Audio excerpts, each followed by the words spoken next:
আসসালামু আলাইকুম, সবাই কেমন আছেন? ভালো আছেন? আর রাত্রেবেলা দেখেন আমি চলে আসছি আমরা সাগরের কাছে রাত 11টার সময় মাছ কেনার জন্য। দেখেন সবাই ঝাঁকাই করে মাছ নিয়ে বসে রয়েছে জেলেরা।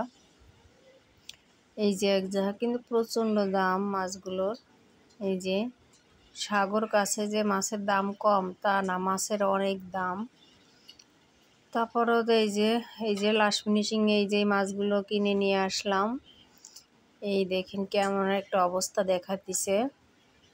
মাছের পর্যাপ্ত পরিমাণে দাম আছে, আর এই মাছগুলো 2000 টাকা। কয় কেজি হবে ঠিক জানি না।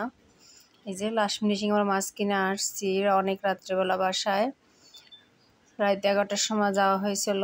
আর সেই মাছ কাইটা দেখেন আমি দুপুরে রান্নাও করছি। তা আমার কালারটা কেমন হয়েছে তরকারি রান্নাটা। একটা মাছ বড় মাছটায় আপনার ভেজে তারপর ঝোল করলাম দুপুরে খাওয়ার জন্য। আল্লাহ হাফেজ।